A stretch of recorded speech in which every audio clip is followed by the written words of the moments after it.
So if you're gonna leave, leave me in the middle of the night. Set the bed on fire. Set the bed on fire. If you're gonna leave me. Don't say goodbye. Just set the bed on fire. Sorry guys, if you guys could share this out, that'd be fucking amazing. We're coming in right now.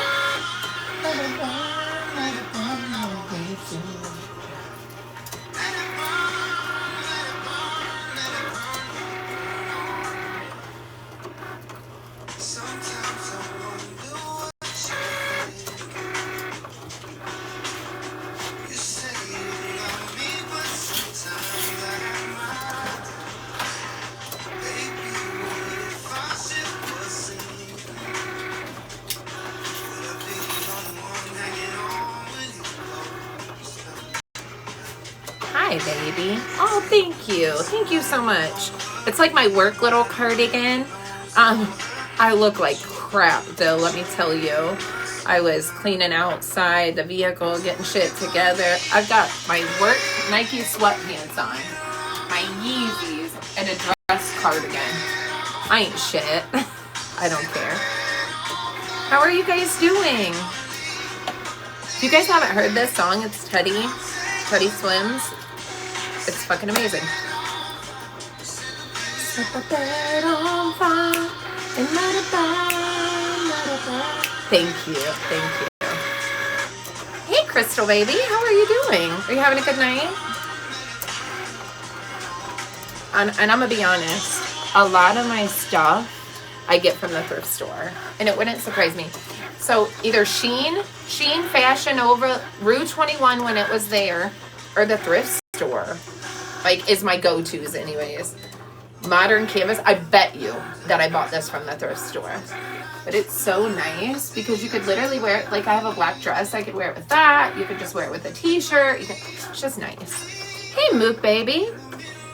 So tonight's gonna be a little different, right? And I want to stress, I know that there's been a lot of, like, you know, criminal case things going on due to, like, the Kimberly story, and that's awful, man. That's a terrible situation. I am going to talk a little bit about a case tonight, but for different reasons, not because other people are talking about cases and it's, you know, what I want to do. My sister was unalived, right? And I'm just busy on the holidays, and I thought, you know, my daughter's old enough. She really asked about it. She's like, Mom, I really want to, you know, look into that a little bit more. She was a lot younger when she did pass away. And I told her after the holidays, you know, we'll go to Dayton and we'll kind of look into that. I love Plato's Closet as well, Sherry. And we have one here called Uptown Cheapskate. That's really, really cool. And it's more of like the higher end stuff, like the Michael Kors, Louis Vuitton stuff that they can't sell in Plato's Closet. Hold on one second. I'll tell you what I was going to say. Sorry. Let me grab this. I ain't shit. Hold on, guys. Sorry, I'm coming. I'm good. All right. I don't want to forget to put this stuff in there. Okay. And then I'll forget to take it upstairs. So to get to my sister, that's something that I'm going to do at the beginning of the year. And I'm going to take you guys on the journey with me, man. And even if I don't find out anything, it's not about being a private investigator. It's not about doing any of that. My sister was part of a sex trafficking pimp situation. And if I can just, you know, help another family in that area or just, you know, spread her name, that's all my goal is. My goal is to not do none of that. It's just, listen, social media is so fucking powerful, right? So powerful. And all it takes is one person to hear something and spread it. But tonight, the reason I'm going to talk about this situation is last night, God, I'm hot, cold. Last night, we know Country Sapphire was streaming me. If you were in here, you know that. I don't know why still. And I don't know why she said the mean things she said. Thank you, Jess. I'm going to play a little clip, right, of a little bit of something she said. But I do know when I got off, she was live, and I went over there, and right hand to Jesus, she was complete different. It was like,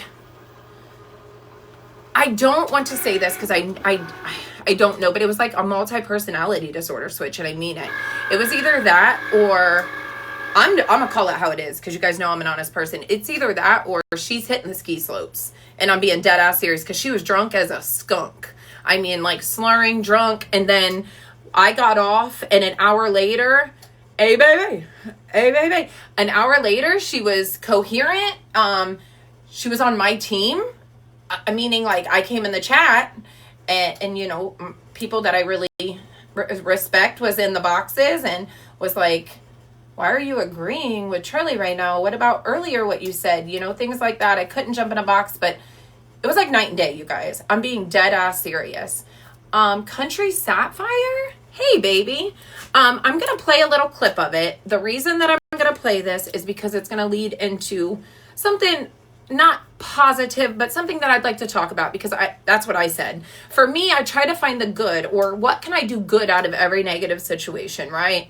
Last night, her streaming me, I did learn a few things about her. And I'll get to that. I'm going to play this so you can hear this really quickly, and then I'll jump into what I want to show. So last night, I don't know if you guys know, some of you guys were in here, some of you weren't. We were just playing categories, kicking it, having a good time. My friend Wade was in a box, and Danny and a couple other people came in, and we played. I got notifications that she was streaming me, and I'm like, what the hell? Listening to her, she said that I'm part of a group or something, and I'm not. Country, if you can hear me, I genuinely have no issues with you, other than you being a different person sometimes. Like, 1 minute we're cool and you respect me, and then the next minute you say things like this, so I'm just confused, right? And I really have tried to talk to you behind the scenes, like we've spoke. I'm confused, but okay, I'll get into the next part later. So this is last night. I'm gonna just fast forward to about 1:40. I'm trying to get it out fast, right? She's streaming me. Don't you love actually just being okay with nobody message me? You don't like them, and you find that their bullshit is unreal anymore, and you were fake. I don't have anxiety, but this thing makes me have a little anxiety. Okay. Yeah. All right, Danny, let it rip. You should have anxiety for the fact that you called in CPS on a friend. No way. That you actually knew everything about up till whenever, and you decided to use the CPS as. Okay, I'm going to stop there for a minute. Sorry. I never called CPS on a friend. Let's get that straight right now. I never called CPS on a friend. Would I if it was warranted? Abso-fucking-lutely, I would. Abso-fucking-lutely, and I would do it immediately. So let's get that straight. We are not friends. But if we were friends, I would absolutely call if I would have found out the same thing I did that night. Cute. Shit. Oh, shit. You guys, go tell Tish and them to give me a minute. If somebody can go over to Tish's chat and say, hold, Charlie said she's playing something really quick, give her a couple minutes. That would be appreciated. I love you guys. Thank you. All right, hold on. There we go. Here we go. And that their bullshit is unreal anymore, and you were fake. I don't have anxiety, but this thing makes me have a little anxiety. Okay. All right, Danny, let it rip. You should have anxiety for the fact that you called in CPS on a friend. No way. That you actually knew everything about up to whatever, and you decided to use the CPS as a complaint line. Oh, now it's a complaint line. Reporter, I'm wondering why you didn't know this shit earlier. Just saying. Okay. So, and the only reason I'm playing this is you guys understand a little bit more, because I just let this shit go and be like, what the fuck ever, right? I never used it as a complaint line. I played the exact call. I never knew any of this before, and I called because of somebody that she's dated, her cousin, uncle, brother, sister, mother. I don't give a fuck who he is. He was new in her life. That's why. Country, you know this, but that's neither here nor there. The minute I found out the details surrounding his case, I called. I say that to say this. Last night I told you what I was going to say today, and last night I told you what I was going to do today, and I did just that. All day I researched the Chaliegh case, right? If you guys don't know, Chaliegh is a young boy that has been missing for 18 years as November 1st. Chaliegh Rainwalker is his last name. That is not his birth last name. That is a name. God, don't get emotional. You've been telling the story. Damn. That is a name that his adoptive parents gave him after being in approximately 9 foster homes before his last one, in which he's been missing since. Country, you were a mandated reporter, baby, at that school. Why didn't you report when that baby didn't have a coat and he told you? Why do you care that I don't have a coat on when I don't even have a house to sleep in? They had no running water and no plumbing. Okay. And listen, I'm not knocking you because you got to live with that, but I am going to say something when you're on here talking about myself or other people being mandated reporters and we should do this. And why didn't we do this? Why didn't you pick up the phone? And why didn't you mandate report that? And why didn't you stay on that? Because you never seen that baby again, and neither did anybody else. After that day, he never came back to school. Okay. So I just need everybody to take a minute, I mean this, before I get started, and just pray if you can. If you pray, just take a minute of silence. If not, I would appreciate it. And before I play this, like, think about his family, man, and pray for them, and just get in some fucking closure, man, of some sort. Listen, and I'm nobody, right? I'm nobody. But 18 years later, the power of social media, we all seen how it worked, right? We all seen how it worked the other day with the Kimberly situation. Nobody even knew about that, right? And because of the power of social media, things got put out there. I don't want to talk about situations and not talk about facts when it comes to this. Sorry, guys, I'm plugging in my phone. So I'm going to be very light on this because I am new to researching this. And like I said, I don't care if somebody sees me, and I would love for a crime place to pick this up. This is not about validation. This is not about me. This is about me just talking about it and doing what I can as a human, just like this card that I got at work. And I'm going to read this while we're thinking or taking our minute of whatever, right? It says, once upon a time, there was a man walking on the beach. He looked down the beach and saw a dancer. As he got closer, he noticed that it was a young man. He was reaching down the shore, picking up small objects and throwing them into the ocean. He came closer still and called out, "Good morning. May I ask what this is you're doing?" The young man paused and looked up and replied, "Throwing starfish into the ocean." "Why are you throwing starfish into the ocean?" asked the somewhat startled wise man. To this, the young man replied, "The sun is up and the tide is going out. If you don't throw them in, they'll all die." Upon hearing this, the wise man commented, "But young man, do you not realize that there are miles and miles of beach and there are starfish along every mile? You can't possibly make a difference." At this, the young man bent down, picked up yet another starfish, threw it into the ocean. As it met the water, he said, "It made a difference for that one." So I got this at a job I started, right? And it stays in my wallet with me every fucking day for this reason, right? I'm nobody. And I don't give a fuck the impact or anything, but me just telling the story and me researching it and me just sharing it is just beneficial to me in my heart, right? And at the end of the day, there is so much more technology and things like that out there than there was 18 years ago. And hey, baby, and I just want to share it with you. And no matter what happens, I just want to share this story with you because this young man deserves this. And sadly, if you think about it, I pray he ran away, man. I pray he was smart, enough to live on his own, but he was 12, man. That boy didn't have anything, not nothing. And no 12-year-old is really going to be able to survive on their own. So you would like to think, but at the end of the day, he needs to be brought home for his birth mother, for his grandmother, for these people that are out there that don't understand, right? So we're going to go down this rabbit hole a little bit together, okay? I'm not going to give my opinions at all right now because they're just that, right? However, to sum it up, because I don't know how much we'll get into tonight, we'll keep going. This baby went to school, right?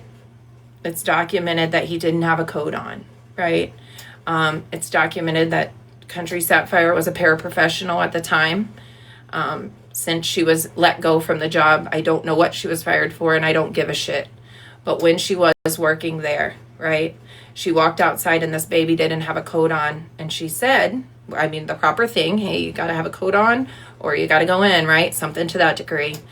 He said, I don't know why you care about me having a coat on when I'm sleeping in a tent. Again, this was documented around the 9th family that this baby had lived with. Hey guys, he did make an accusation to a fellow classmate classmate that was sexually explicit, in which really ticked off his adopted parents to the point that they didn't want to go through with adoption anymore. So he obviously knew that his parents didn't want him anymore, and he was really excited about just being, fucking adopted finally. So I can't imagine the hurt that he felt with that. So they called Respite. I know that. Respite came and got him. When Respite returned him, they definitely had other kids. And Sassy's researched this a lot more than me. And if it wasn't for Sassy, I'm being serious, I wouldn't have known this. So just because Sassy, mentioned it, thankfully, like it brought it to my attention, and maybe somebody else's attention that's bigger than me will pick it up. And like I said, we're not here to point fingers or accuse anybody of doing anything. Our goal is to get it out there and try to figure something out, right? No matter what it is, figure something out. This dad, right, picked his child up from Respite, okay? Went to the Red Robin to eat, supposedly stayed in this house in Greenwich overnight, where this child wrote a letter saying sorry and supposedly ran away. This dad denied DNA. This dad also denied a lie detector test and then moved. Upon moving, the grandmother went back to that house that they were staying at, just curiosity, she says. And the parents said that the child had on that fleece that the school had gave him when he went missing, when actually the fleece was in his whole pile. They left all of his belongings in that house when they moved, and that fleece was a part of that. So they didn't even tell the truth about what the baby had on. But I'm just going to play the videos, and you guys can go from there. But Country, the only reason I played that is you can't be on here screaming. And you said I'm part of a group or something. I'm not part of a group. I've liked Sassy for years. Like, I was in her box when she did really great work with the recovery community and things like that. Like, we've helped people on this app. Like, we don't talk about you. We're not part of no group. Sassy is a very strong, independent woman, and she'll tell you how she feels with her whole fucking chest without needing anybody to do anything for her. And likewise, I promise you, you're grouping people together that it doesn't exist. And the sooner that you realize that, the more your mind might be at ease. Oh, he did? I see, I didn't know that. I haven't looked that far, and I was trying to, hit the thing. But a year prior, that's so sad. He is so handsome, too. God dang, man. I was up. I'm telling you. I've been... It's terrible. Once my mind gets fucking going, I'm on it. And I would do that for anybody. If I found out about something here, it just happened. Who are you to be mandate a reporter? You should do this, you should do that, and then lie and say that shit. Why didn't you? And I heard you last night. So she did say, yeah, she did say something. Yeah, there is a Facebook group. I was on that too. His mom runs that. His bio mom runs that. But this is why I think, and people will say, well, why not? Listen, November 1st, they started looking into this again heavy. It's just December, you guys. And I think the more that people get on it, the better off it'll be for social, for the baby's sake. And what better time than now? They just started talking about it again. And so I just think it's important. It's that simple. But you should have called. You should have followed up. You definitely should have done some shit, man. Especially with the platform you had. How many followers did you have? I think I heard you say last night, because I've never looked. I think it was like 30,000 followers. Do you know what you could have done with that instead of? Listen, I don't know. Who am I? I just work here. I just work here. I do too, you guys. I pray too that something somewhere along the lines before this dad passes away, especially, I feel like he definitely needs to be questioned more. Things need to happen for sure. I would have too. Like, I'm on it right, and you too. Like, god dang, this. Nope. Okay, so let's do this one. This is 11 years ago. We'll do this one first. Within the last couple of weeks that we're taking a look at. But so far, everything from river searches. So this is 11 years ago. All led to a dead I've got a whole bunch, but Chaliegh was 12 years old when he was last seen at a Latham restaurant. He had been adopted by Stephen Kerr and his wife Jocelyn, but when problems developed, Chaliegh was sent to live with what is called a respite family. The way Stephen Kerr told the story in 2007, the two spent the night in the Greenwich home of Kerr's parents, and the following morning, Chaliegh was gone. Stephen Kerr was interviewed by us and, of course, by investigators, but claimed the deck was stacked against him. I'm not privy to much of the investigation because the police are still working on the assumption, partially, that I did something wrong. Jocelyn was pretty much forthright with us all the time. Stephen was Me hit or neither. miss, but, then stopped communicating, hire an attorney. This is your kid is missing. How do you just do that? Kerr was quickly named a person of interest in what is a homicide probe. Chief Bell, who is sitting on the results of an investigation into the case, says that is still absolutely true. When a child goes missing, a parent needs to know where that child is. And so I feel like they know. That's Barbara Reilly, the mother-in-law of Stephen Kerr and the mother of his wife, Jocelyn. She tells me they don't have a relationship anymore. Like Chief Bell, she has questions about inconsistencies in the story told by Kerr. It's bad when your mom. Instance, this tower relayed a signal from his cell phone if he was nowhere near it. That tower is right across the street from this business. It's where Barbara and her husband just moved in. It's also right down the street from the Hudson River. And one police officer told Barbara, this is a notorious dumping spot for bodies. You might call it eerie coincidence. Barbara thinks there's a reason she and her husband ended up here. She's certain he's not alive, but says someone has to speak for him. I'm not angry. I'm just, there's no closure. It's like, is Chaliegh buried? Is he in the Hudson River? Is he in Connecticut, New Hampshire? Or, there is that 1% possibility that he would be alive, and it's just not knowing. Like Chief Bell, she's convinced the case will someday be solved. Ed O'Brien, CBS Me 6 too. News. Me too. I'm convinced too. And we did try talking to the Kerrs once again. Their I'm gonna attorney, show Doug you McMorris, the tells us that they're original not speaking one. publicly about Chaliegh, but I have says everything that on they've another always taken a device, position. and I was running late per usual. Sorry, I ain't shit. But everybody, I encourage every one of you guys that are in here, no matter what, when I get off here tonight and you want to go down a rabbit hole, go down this rabbit hole. I promise you, it's terrifying, it's sad, but it maybe you could be the one to help. Maybe you could be the one to, give somebody closure.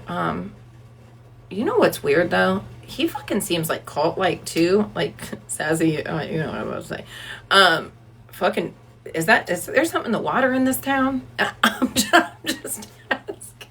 Listen, I'm not gonna be funny right now. Son of a bitch! Like, what the hell? Just breaks my soul, man. Breaks my soul. All right, hold on.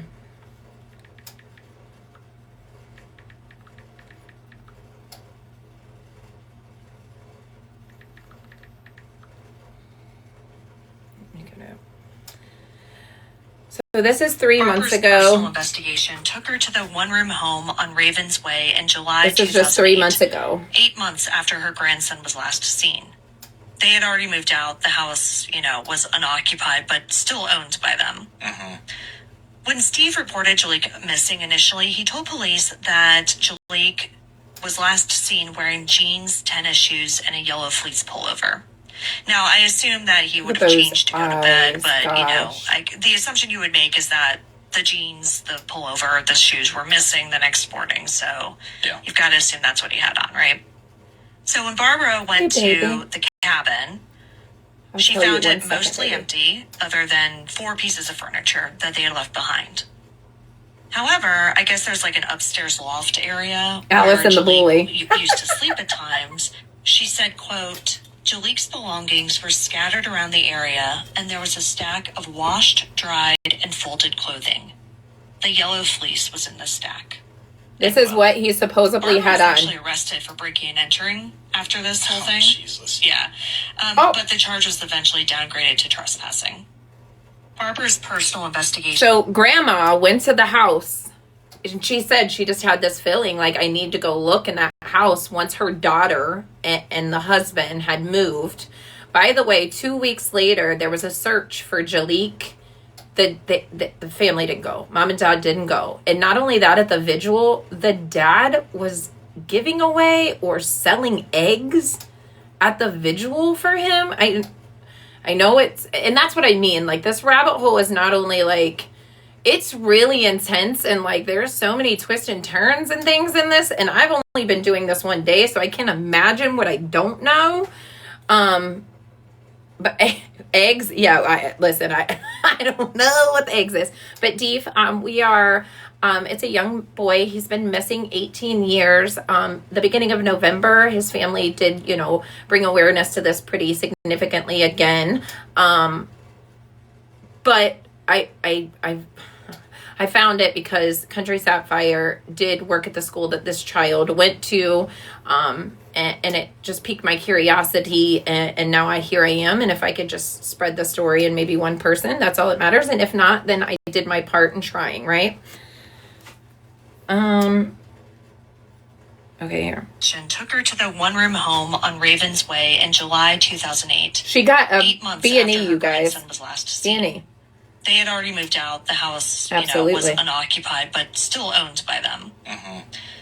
When Steve reported Chaliegh missing initially, he told police that Chaliegh was last seen wearing jeans, tennis shoes, and a yellow fleece pullover. Now, I assume that he would have changed to go to bed, but, the assumption you would make is that the jeans, the pullover, the shoes were missing the next morning, so you've got to assume that's what he had on, right?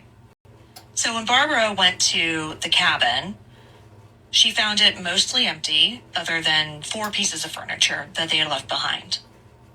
However, I guess mind you, there was no plumbing or electric in Chaliegh this. Used to sleep at times. She said, quote, Jaliek's belongings were scattered around the area, and there was a stack of washed, dried, and folded clothing. The yellow fleece was in the stack, end quote. Barbara was actually arrested for breaking and entering after this whole thing. Jesus. Yeah. But the charge was eventually downgraded. So she was arrested. They owned the home still, but moved. Okay? She went in. Yeah, you're right. And you know what's crazy, Al? Is I never knew in Ohio, everybody is different, right? Yes, there was. You're right. And I read into a little bit of that. Like, the dad was not in a good mood, was not very happy, complained about his order, wasn't very nice to Chaliegh at Red Robin, something about that. And I'm going to get this a lot more organized. I mean, as organized as fucking Crazy Pants Charlie can get. Maybe if somebody wants to come in and organize for me, it's fine. I'll let you. I don't care. But tomorrow, obviously, I was up very late last night. I went to work this morning. But I definitely wanted to at least, start talking about it. The sooner the better, right? And I said I would, and that's what the fuck I'm going to do. That's what she should have been talking about on this app instead of every fucking thing else under the sun and speculating. And listen, I get, right, I fucking rough day at work. And that breaks my heart is I work with kids, man, every day that doesn't have the learned coping skills to manage their emotional regulation, or their cognitive development isn't a neurotypical level.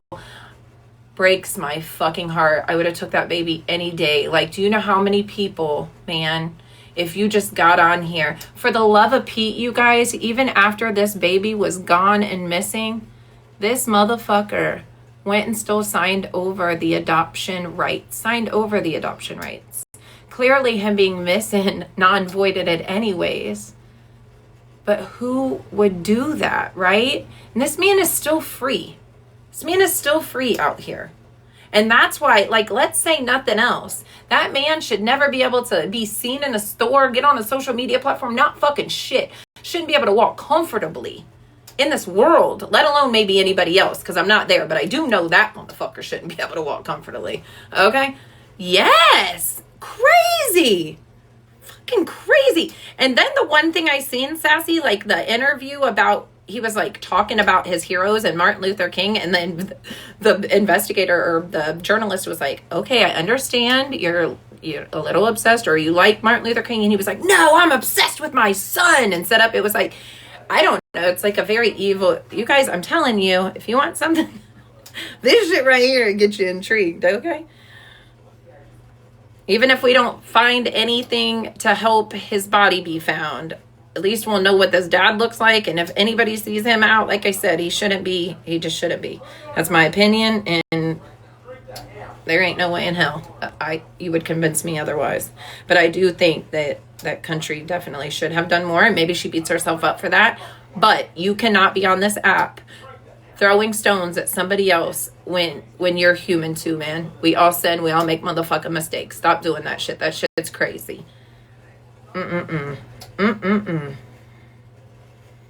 Crazy as hell. All right, there's episode 3. Episode 3 of Rainwalker. Let me try to find episode 1. Sorry. Episode 1, Times Union. Episode 1. And I mean, they changed his last name to Rainwalker. One podcast I was listening to was like, that showed like their, I don't want to put the words in their mouth, but like their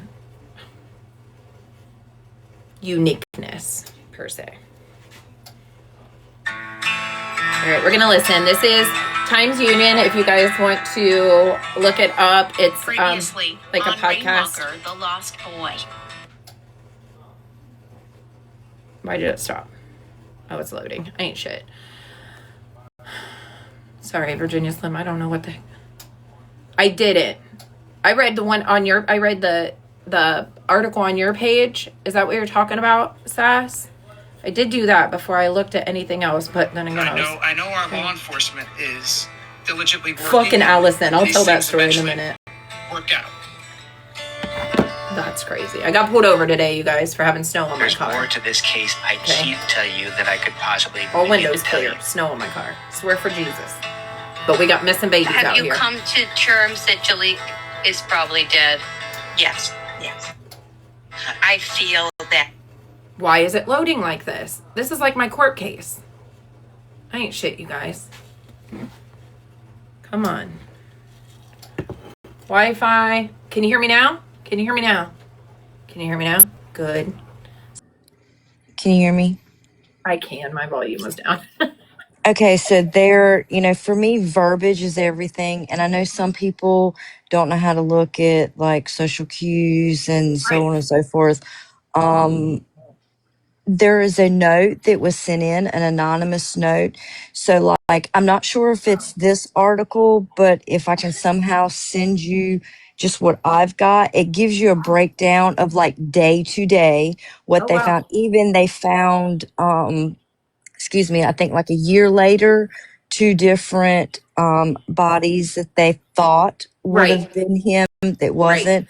But before the 2, it was an anonymous note that came in, and the way it read, and then you go by like what the dad's verbiage and just kind of how he reacts. I think there was some similarities. Mental illness on his part. Kind of what I was picking up.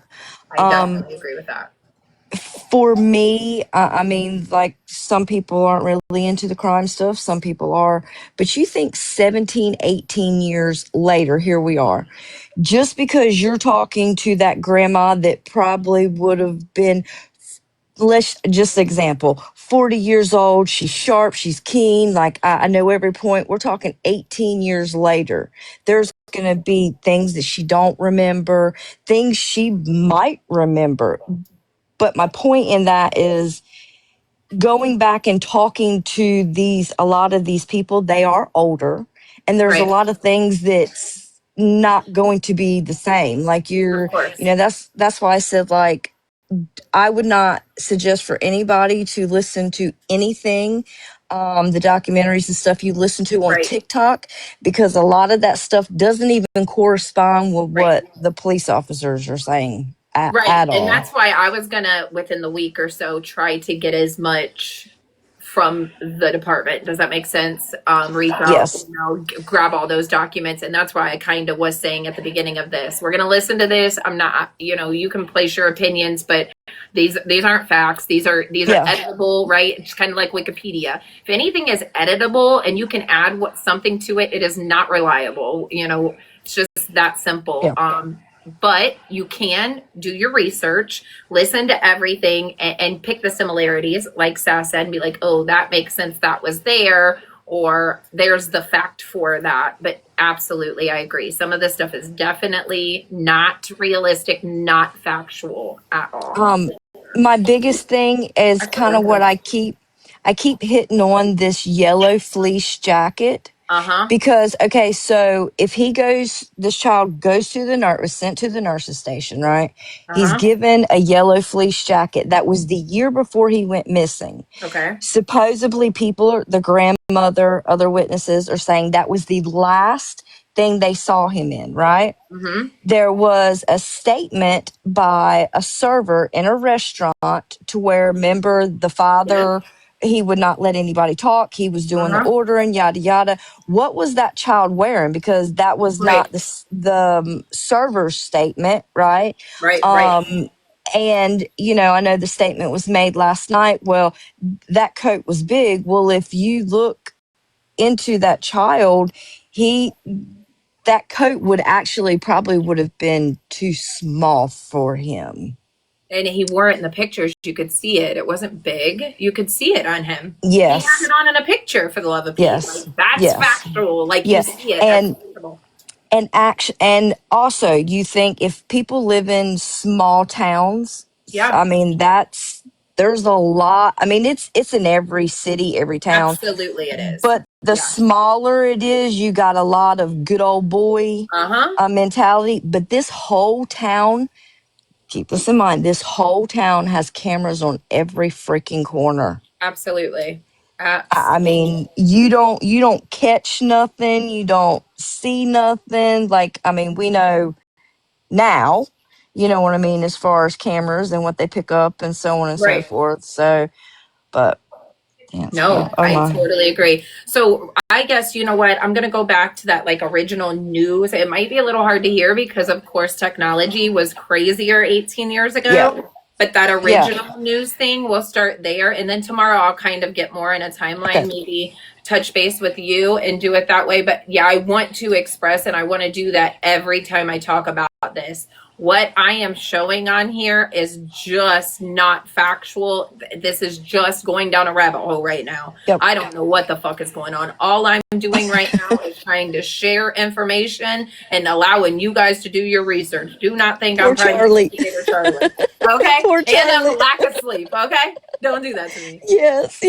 Well, I'm gonna go back down to All the right. comments. I appreciate you. Good sleep tonight, I hope. For Fingers fuck's crossed. sakes, last night I was like, what the fuck is going on? And listen, I'm going to call it like it is. I tapped out at 3. I don't know what the fuck, and I'm just being honest, and I don't mean this mean. She was shit-faced drunk and talking shit about me. And when I came in, she thought I was on her side and fucked me all the way up. And I mean, I didn't know what to do. She will mind fuck the hell out of you quick, man. If you ain't sharp and keen, it'll leave you going, am I the crazy one? No, I was. Then everybody was asleep. And I was like, I can't get this. This shit's wild as fuck. I said, one of two things is going on here.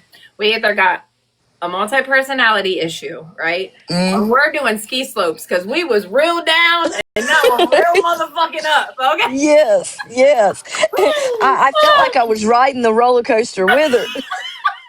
At one point, God, I said, oh, for fuck's sakes. Oh, well, it's fine. Everything's fine. But this is the most important thing. And like, I mean, it is what it is. I love your soul. Thank you for being fucking all right. Love you. Bye. Okay, guys. Again, Charlie is no fucking PI, okay? Let's do this one. This one is 11 years ago, and this is the father, right? That's pitted parents against police and has ripped families apart. Tonight, Ed O'Brien takes a new look at another. But every one of these has something new. Like Sass was saying, it's going to say something different, something new. They're going to add it for attention, right? 6.5 years later, police are still getting It's about tips about the listening to disappearance of Chaliegh the Walker. parents talk or the people that's involved, though, and we remembering sometimes that. daily, depending Pickles, I hope got you're some having a recent good tips, night, baby.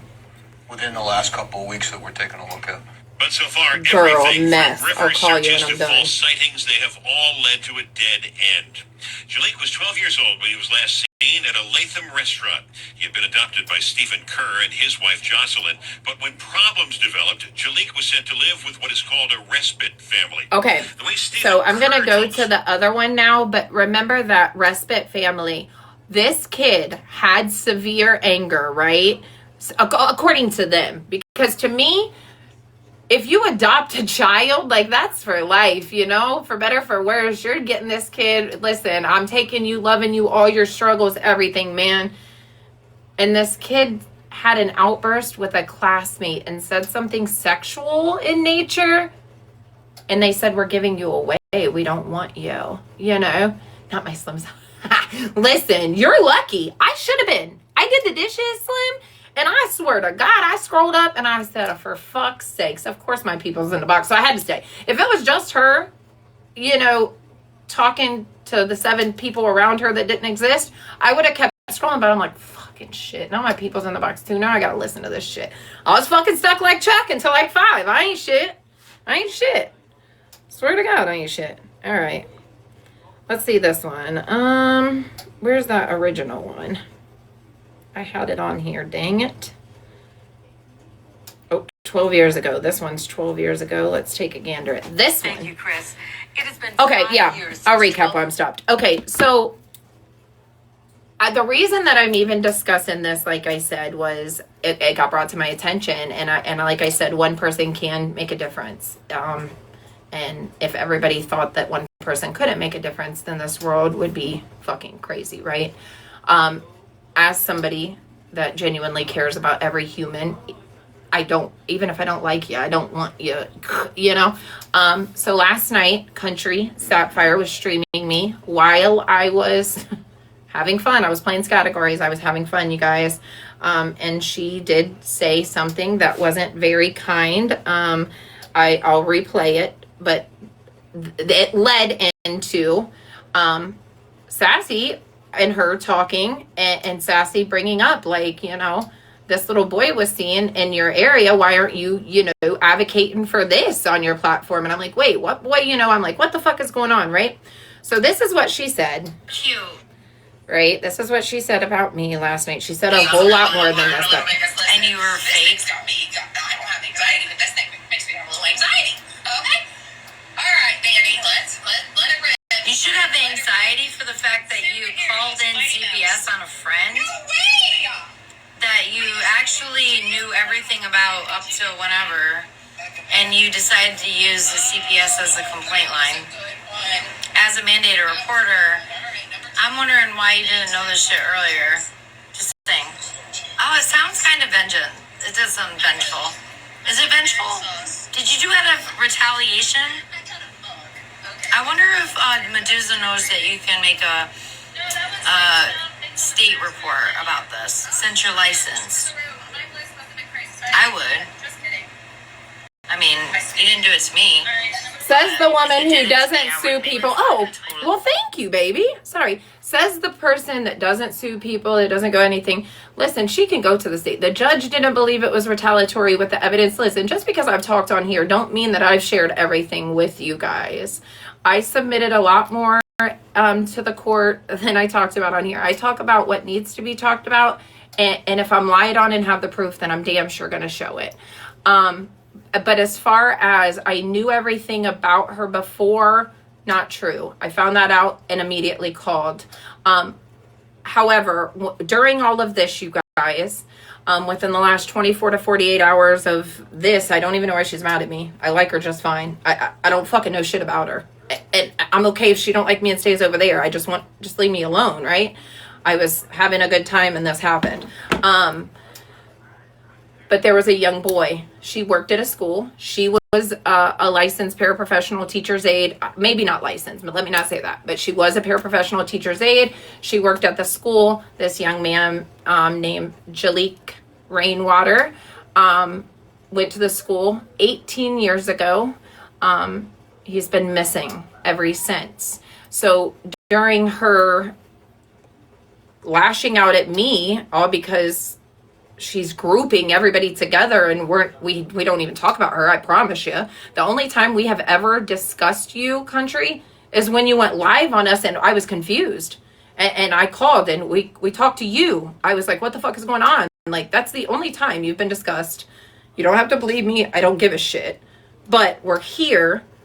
And like I said, I try to take something good from everything bad, and I'm gonna do something good and spread, awareness and leave this baby's name going. And like I said, it did get brought back up by his family at the beginning of November. So what better time? She was a teacher's aide. Got it. And I feel like you had a big ass platform.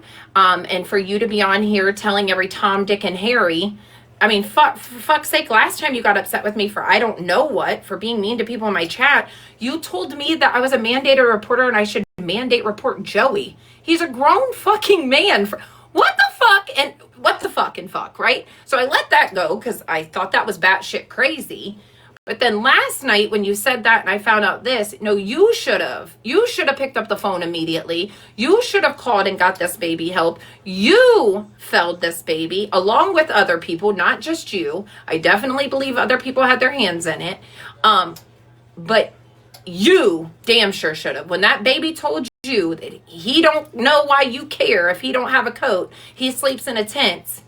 I don't know why in the fuck. Because back then, it would have been even more like on it. Now you can be homeless and go to school and not get truancy. Now there is a lot more homeschools and things like that. Back then, truancy would have been up their motherfucking ass and shit. Agreed. Everybody felt him. Indeed.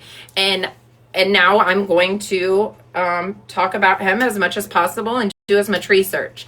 So the people that are coming in or just got here, everything I'm doing now, I've only been looking into this for 24 hours. I am going to get a better timeline. I am going to reach out to the police department and try to get as much documentation. I will pay for whatever transcripts I need, and I will do that. However, in the meantime, right now, I'm just kind of going down this rabbit hole with you guys to at least put his name out there and push it in his dad's name for sure. Because one thing I do know, and two things are for motherfucking certain. His dad had something to do with this. I don't give a fuck. He didn't take a lie detector test. He didn't give DNA. He moved. He didn't give a fuck about a search for love of Pete. He was selling eggs or giving eggs at the damn. It's all weird to me. The dad definitely needs to be fucking called out every time anybody's seen him. And I will do that, Sass. I don't know how, but if I need help, I will definitely ask. Because that's one thing I need to do anyways for my fucking website anyway. Absolutely, Virginia. Absolutely. There's no way that I would be able to even... I don't know. Like I said, I just found out about this last night and I can't. There's no way that I can't not talk about it. I can't imagine if I lived close and there was something I could do or whatever. And I'm sure there's missing kids here and maybe I'll look into that even. Like I said, at the beginning of the year, I am going to go look into my sister's unaliving it and do something like that. It wasn't about, just picking that. It happened and I'm going to do what I can, period. It's that simple. All right. Here we go. Let's see what this one says. Rainwalker disappeared, and tonight police tell us they're no longer searching for a missing boy. They believe he's dead. The Cambridge Greenwich police chief says the status of this case has been changed to a probable child homicide, and they want to speak with Chalieigh's adopted father, who was the last person to see the boy alive. Jennifer Lukey has more on the case from Cambridge tonight. It's a hard day. It's a sad day. That's the grandfather. We have always held out hope that, Chaliegh is alive and would he coming home to his family. For Chalieigh's grandparents, hearing the word homicide is horrifying. This is really hard. I mean, we want closure. We need closure. Thank you guys for this topic. I appreciate you being here. But, it's been 5 years, and it's another holiday season, and it makes it really hard. The 12-year-old was last seen with his father, Stephen Kerr, having dinner at a restaurant in Latham. The next day, he was reported missing. Investigators say there is no indication or evidence that Chaliegh ran away. They believe he was killed. In the days following his son's disappearance, Stephen Kerr said this.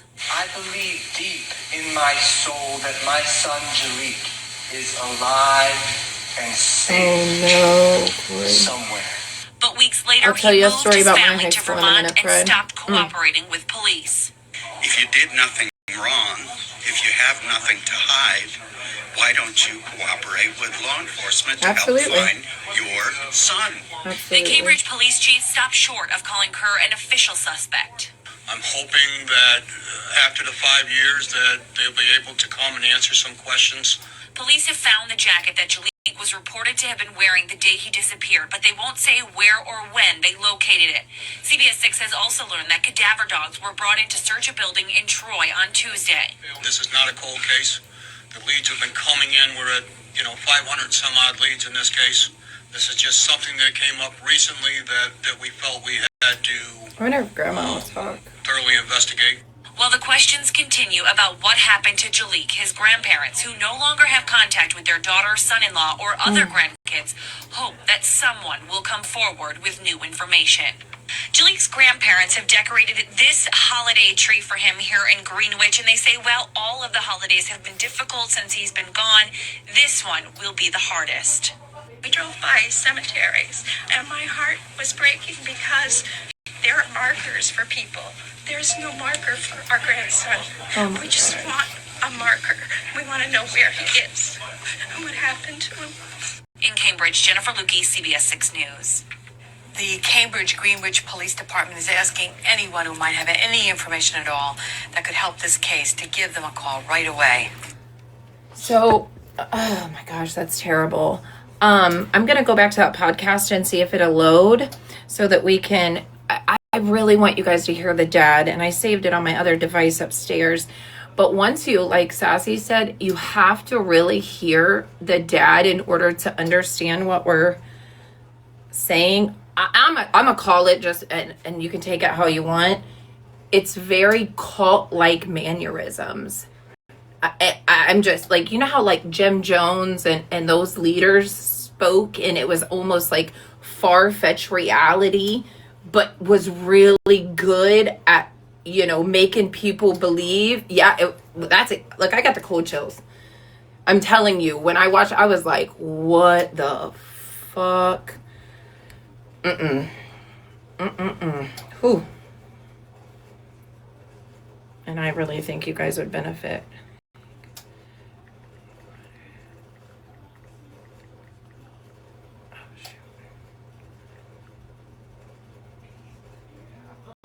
What was it? Times Urban, I think. Union. I ain't shit. Right there. Okay. Boop, boop, boop, boop, boop, boop. Times Union. Go. Chaliegh Greenwater. That's a really cute name, though. And honestly, it sounded like my daughter's name's Jolie. And when I heard it, it immediately, I know it's weird, but it resonated with me. Like, damn, man.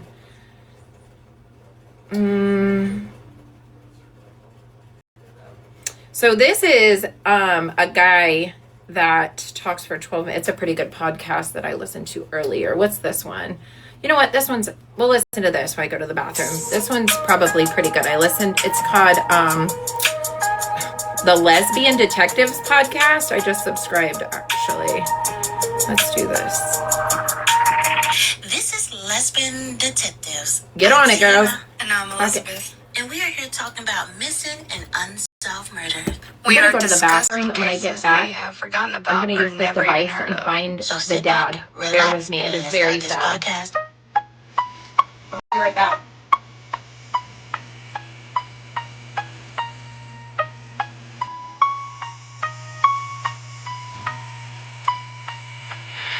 You remember a couple years ago, before we had our beautiful daughter, what was going to become foster parents?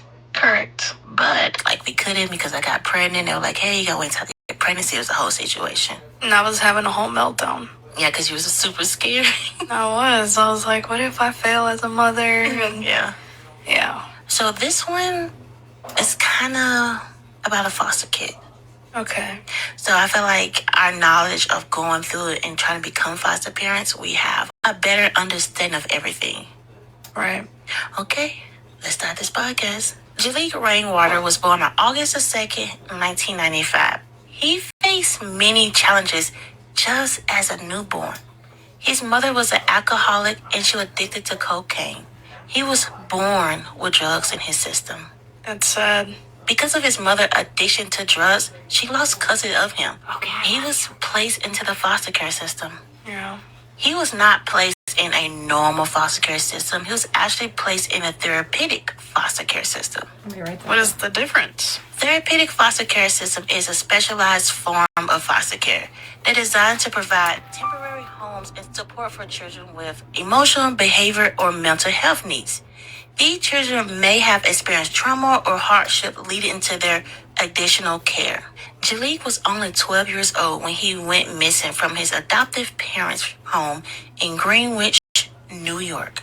Chaliegh was born into a difficult life, born with crack and cocaine addiction and entering and leaving 6 different foster homes before being adopted by Stephen Kerr and Jocelyn McDonald in 2002.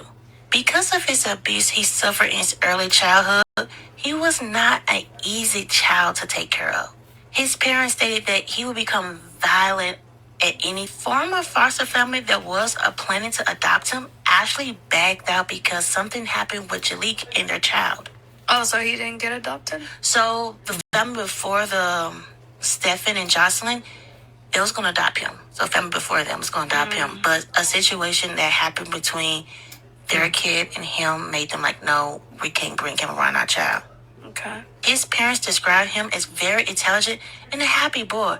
Usually you see him with a smile across his face. And it's so true. Like I saw some of his pictures I showed you. He always had like a big, beautiful smile. Definitely always had a Chaliegh lived with the Carries, but they didn't have a traditional home. They lived in the rural New York parts and they had no running water or any electricity. No running water, These electricity. were the people that adopted him? Yes. How can you adopt somebody if you don't even have electricity?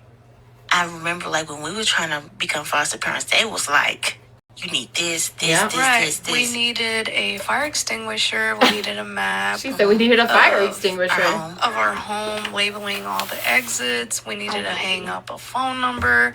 If the child ever decided that he wanted to reach out for help, we needed a bedroom a certain size with a certain bed. There was so much. There was a lot, and I was stressed out because she said I was stressed out. Like, we couldn't have any food on the floor. Like say on our pantry, like say sodas, like we couldn't put them in the even more very reason bottom on the that they floor. failed him. They Like how did this even fucking happen? Like how did this happen? Blowing to me. And then we had to have a medicine cabinet, put a lock in it. It was that was just part of it. Like so it just I guess I'm so shocked when they were able to adopt these kids. We weren't even adopting, we were just fostering. But they were able to adopt these kids with no electricity. With limit, like limited electricity. But they had no running water. Shoot, they made sure like lady was checking our water. She went out check our tanks. She checked everything when she was here. Everything. And then like we couldn't even have people over that weren't authorized or on a list. They had to check them. Background check. That's why I say when I hear some of these kids in the foster care system, and I'm like, they live like that? How though? That's because they don't check really. No, once you get that clearance, so hard, once you get that clearance, if mandated reporters aren't paying attention or just good civilians, no, and I mean, you don't have to be a mandated reporter, y'all. They should take these. You're mandated to report if you see a be child being fucking abused or neglected. Fucking do it. Pick up the phone and call. Later. But it's just mind blowing that they didn't have the basic needs. To me, that's a basic need. Get worse, kind of. All right, let's go. They only slept in one room. And then, like, their daughter had, like, a little corner to herself. But they had, like, 2 bedrooms.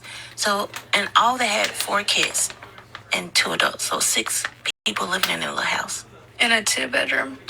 But they all slept in one 6 room. people, y'all. Where no water, they limited all had, electricity. Like, a spot. But the daughter, she only had, like, her own little area. So there's 6 people, including the adults, sleeping in 1 bedroom. Yes. What do they use the other bedroom for? I don't know. When was this done? Just like that now. 2000. If you have boy and girl, you would at least have to have those 2 bedrooms. No, he was adopted by them in 2002. And the parents sleep in the living room because the boys and girls would have to be separated. Goodness gracious. Okay.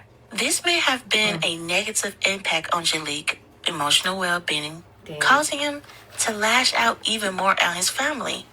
Chaliegh did not receive the treatment or medication for his emotional issues. Yeah, I think they His family said stated he at was the time of his unmedicated. disappearance, This is not factual. he was more Gonna suicidal look and into it. But for a homicidal. year, they didn't take him to Because therapies, the type of doctors, program he none was of in, They that. supposed to got him therapy. You're right, Sass. Say him. It's like they supposed You're to do right. a lot for him, but they didn't. They actually kept the money. Yeah, I know they failed him since they sent him to a home with no running water, no electricity. And those are the basic physical needs. Right. You know, mental, then you start to notice, okay, somebody has a mental issue, but I've everybody called on needs family. running I've water took my nephew. and electricity. I have. On October the So when people's 23rd, like, 2007, Carrie, the your friend, I adopted would father, absolutely called do a it. crisis hotline and explained that he wanted to reverse the adoption, saying that Chaliegh behavior was out of control and he threatened a small child attending their homeschool group. The crisis worker organized a respite care for Chaliegh, saying that reversing the adoption. So you just heard that, and I've heard that in several. Again, it might not be factual. But at this point of him being missing, he is in a homeschool group. So now you are hindering his social skills and that peer interaction even more, which limits the peers, right? So you're around them just like your siblings. And, you know, can you imagine being around 5 siblings at 12 or 5 kids, the same kids every day at 12? You're going to have those freaking nitpick fights. But he gets into an altercation and his parents are like, we're not adopting you anymore. We're just throwing you in the trash. Crazy. Absolutely. Absolutely. Sorry, I got a puzzle piece. Anybody can call, and you should. Absolutely. If that person gets upset, who gives a fuck? Because anybody doing the right thing isn't going to be fucking upset. They're going to just be like, come in, check my house, and be on your way. You know what I mean? Like, thank you for at least caring. If you're doing it out of malice and back to back and shit like that, that shit's just ridiculous. But if it is warranted, absolutely call, and nobody should be fucking upset for you doing so, or they're fucking doing something wrong. Unless it's out of was malice. not possible. Chaliegh went to stay with Tom and Elaine, who cared for him in the past. Elaine said that he was the perfect child when he was there. He would read all the books, like she had like a whole collection of books, and he would just read it all day long.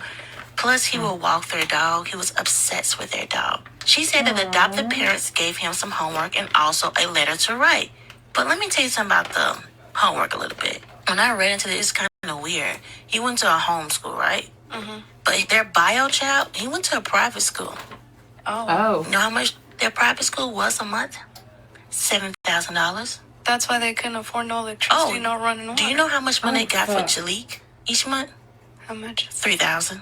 So they were using Chaliegh.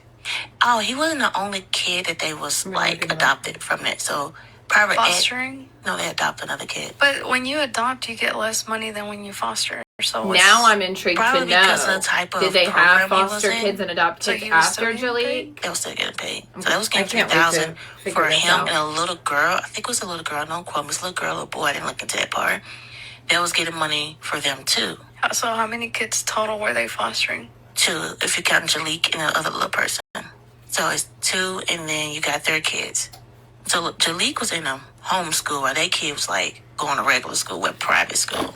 I can't, man. So when Chaliegh was Really? there, Elaine, she took him to like a little Halloween fair, and she said he loved it. That he told her that he wouldn't go back next year, and he also told her that like, hey, I won't work at the hunting house to scare people. As he was there, he started telling her stories about what was going on at home. He said that they all live like in He a told one you, little country. bedroom and stay together. That he's not allowed to use the toilet inside because he didn't fix the toilet paper the way that Stefan liked it, and he told him he's not allowed to use the bathroom anymore inside their home. So he has to go outside like a Yes. dog? He said Stefan had a very anger problem. He gets mad at people very easily. He said he was very rude and mean to me a lot of time. He returned I'll show home you on November before 1st, we go. Although it He even alleged got rude with that the Stefan had journalist. plans to send him So I can to see another it. respite home the next day, it appeared that Stefan didn't want Chaliegh in his house or around his children. They went to Stefan's family home. So his family had like a little cabin somewhere. But they didn't have no running water and electricity. Now, this is a different house. This is like the mom and dad, well, the grandparents of Chaliegh. Chaliegh went missing on November the 1st from his paternal grandparents' home. They went to Red Robin for dinner. That was the last time anyone other than Stefan saw Chaliegh. Stefan's supposed to be watching Chaliegh that night. And he stated he woke up around 7:30 a.m. to find a note allegedly written by Chaliegh stating that, "Dear everyone, I'm sorry for everything. I won't bother you anymore. Goodbye, Chaliegh." This note seemed to have the idea that he ran away. Right. But Stefan, he didn't call the police till 9 a.m. He supposedly went and checked around looking for him and all that stuff. I want to know when I'm that sorry. police call was made. Get a little mad because what he said that what he ran away to pissed me off a little bit. He said he ran away to be in a gang, like a 12-year boy in the country, in a rural. Where you find a gang at? Like, how is that like your train of thought? He said he either ran away or perhaps he committed suicide. Which of these courses align with the note that Chaliegh wrote? But Elaine, she didn't believe Hang on, that. baby. The note that he Hang wrote, on, baby. she said she saw him. So to the person like in the homeschooling and all of them, so he wrote a note to everybody saying he was sorry for his behavior. So Elaine was like, no, like that's not a goodbye note. That's like a note him apologizing for her. She's like, she didn't believe that he ran away or suicidal at all because she like, hey, I was just Hope you're having a spending good night, a Lee. couple of days with him. He was a happy little boy. He was laughing. He was singing. She didn't have any problems out of him in a couple of days. In January of 2008, Stefan was listed of POI in his son's disappearance due to his inconsistency. POI is person of interest. Thank you. In his story, Stefan driving in his van in Greenwich after midnight of the night of Chaliegh disappearance, at a time which he claimed to be sleeping bad that night. So he said that he was asleep, but somebody else caught him on the road? Yeah, he was sleep driving, but of course, you know. He was sleep driving? I'm just messing with you. I know, that makes no sense. Yeah, but he's supposed to be sleeping bad. That's what he told everybody in the cops, right? But obviously they found out otherwise. Cell phone records show that he took a different route to his home that night. So that's another thing that he lied about. To many, it may appear that Stefan is deeply involved in the case of Chaliegh. It's disheartening that no conviction has been made in this case, although I believe that this case is still open to this day. Jocelyn, she passed the lie detector test. Oh, so Jocelyn took the lie denied detector test. Even though they both was like, hey, we're going to take one. Let's take it together. We Let's got see. this. He denied it? He never took one? They have since moved to West Rupert, Vermont. Originally, they lived in Greenwich, New York. The pair protest that they're innocent and state that they subscribe to the theory I ain't that never had a Chaliegh just whiteboard before, ran away but I'm and about to joined get gang. one. It's a game for me. I'm like, If they know what gang he joined, why didn't they go looking for him? and where did he find a cane? He was homeschooled. It makes no sense. Investigator appealed the information on Carrie whereabout on November the 1st and November the 2nd. In February 2008, police conducted a search warrant on Carrie's father's home, where Chaliegh was staying when he disappears. They seized a computer to try to determine if the machine was used to write the letter which the goodbye letter was on. But they couldn't prove or disapprove this theory. Days after searching, Carrie and McDonough filed a lawsuit against the police department alleged that they'd been illegally detained and the search was improper.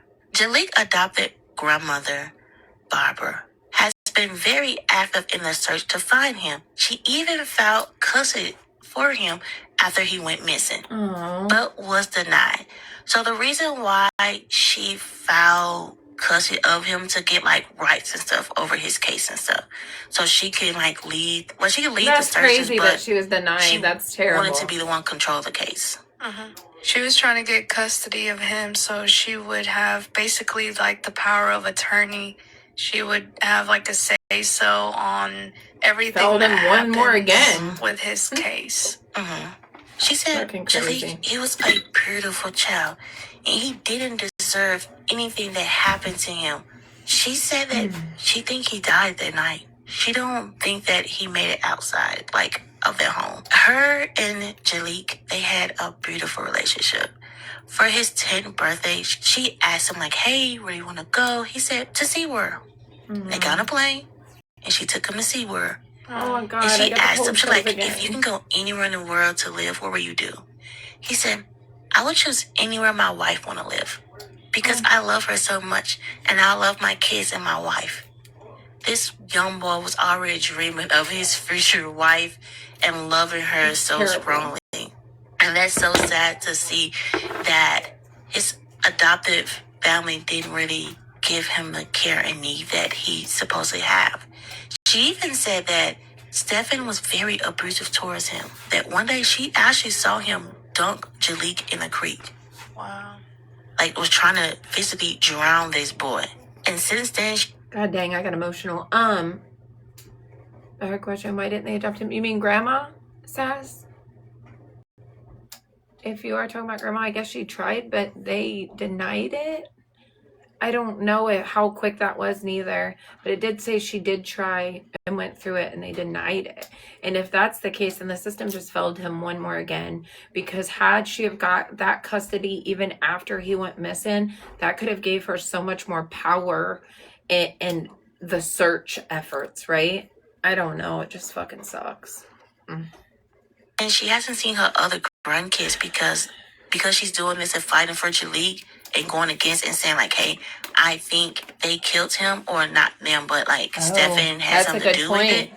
She's can't not see her allowed to other be around her other grandbabies now. grandkids at all, so she hasn't seen them in years. Damn. And it's sad to say this, that's happening to her because she's fighting for her other grandchild that's, not even blood related to her, but she doesn't care. She wants to be that voice for him. Right. It's hard to do the right thing. It comes with consequences. But at the end of the day, like, you have to admire the person for being in the right path. It was 2 visuals for this young boy, right? The first one, they always there, right?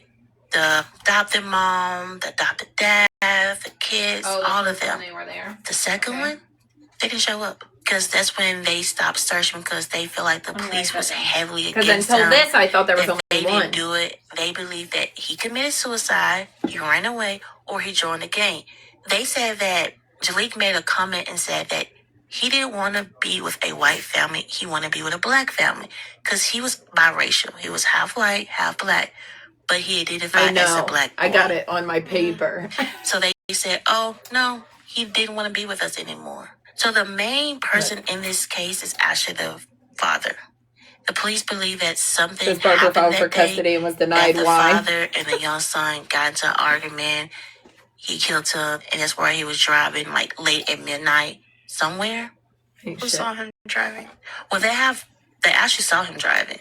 They have recording of him driving at midnight and his phone record. They have that too. Oh, yeah, because the bank.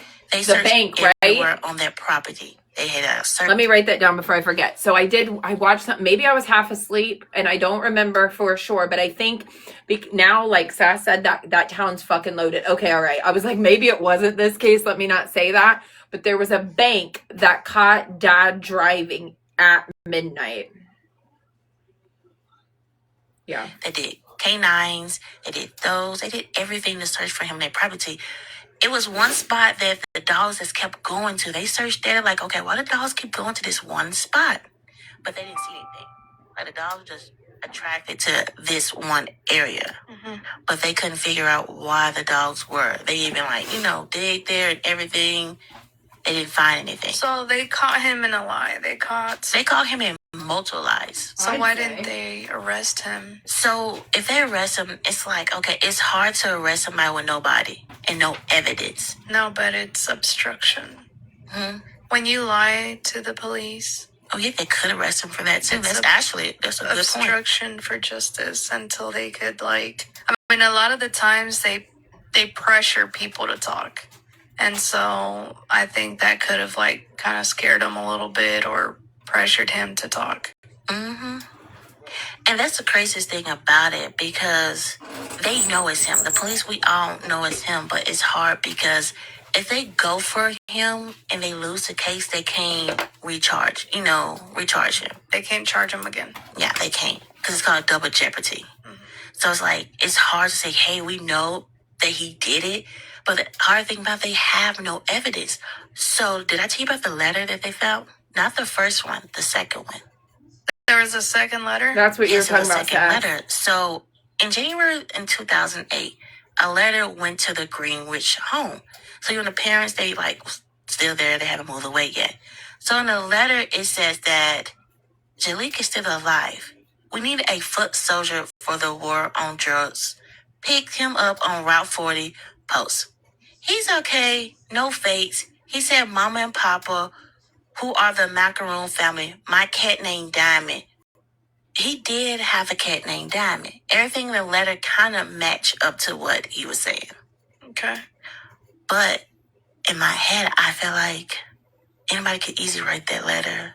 Right. So no, dude talks like that. Just like that. I promise you guys, when I play, I promise you. Well, I mean, dude would say some shit like that. What was the letter saying? It was giving them an update? I don't understand. Yeah, I was giving them an update hey, he's alive. We picked him up. We need a foot soldier. Basically, kind of agreeing with the parents said. He was into, he went to a gang. And why would they write the parents? The gang not gonna write no parents. The gang is not gonna write no parents. They're not gonna write and say, oh, he's alive. Right, the gang is just sending out letters saying, hey, we got a foot soldier over here. So the police, they went on the news and everything, said, hey, whoever write this letter, let us know, come forward. Nobody came forward. They even look at the family computer to see, did they write the letter? And it didn't seem like they did write the letter. It was handwritten or typed? Type. No, first of all, no gang. No gang members. Right, the gang's going to the library and typing it. So his grandmother actually went to jail because she wanted to find evidence that they hurted him. So she broke into their home to find some evidence. Or I'd have been that grandma too. I'd have broke into that damn house too. Grandma's a G. She said, I'm the damn foot soldier. I'm sorry, it's not funny, but y'all, she went in the home. She was searching for things. She found something? Yeah. So when she got arrested, she told police, hey, I found that yellow jacket that he so-called was wearing that night.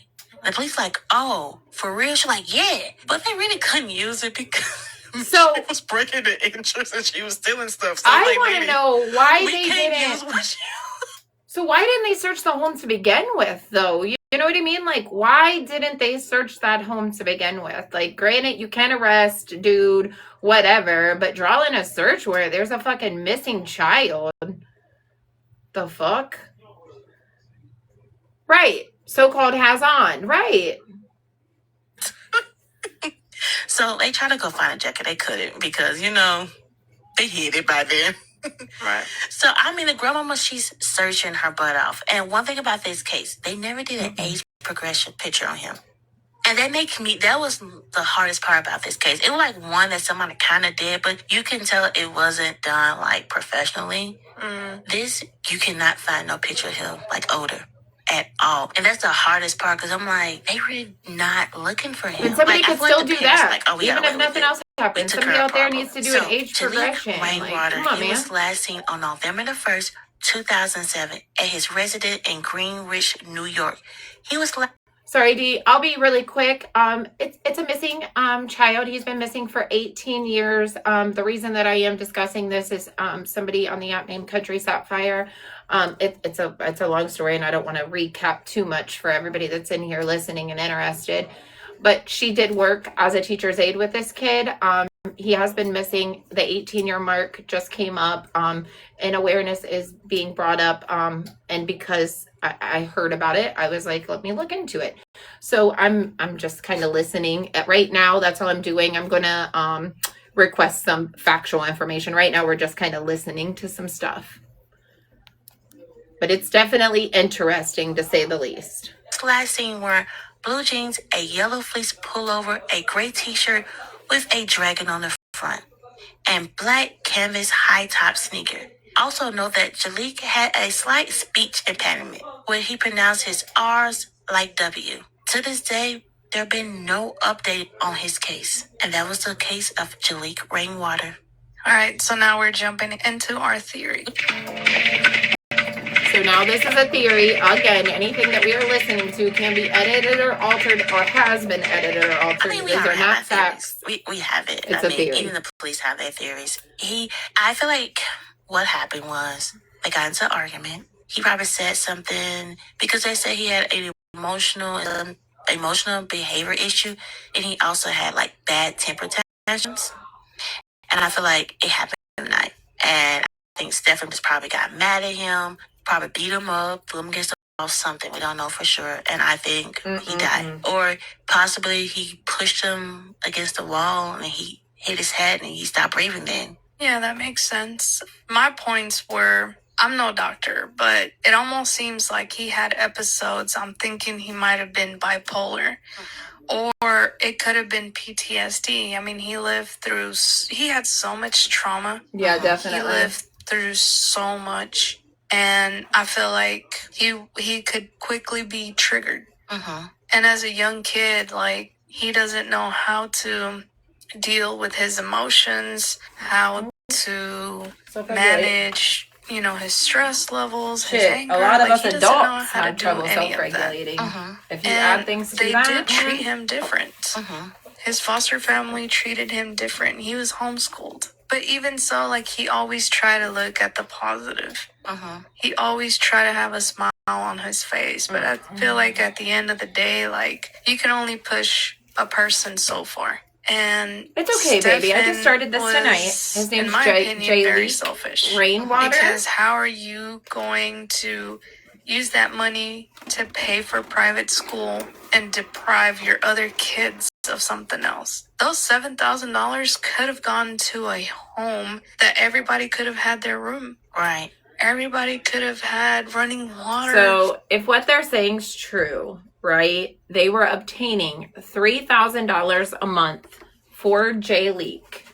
They did have another foster child, which would probably equivocate another, or make an equivalent, equivocate, what the fuck ever. I don't even care how I'm talking now. Another 3,000, which that's what they're talking about. Yeah, they didn't have feasible electric or water.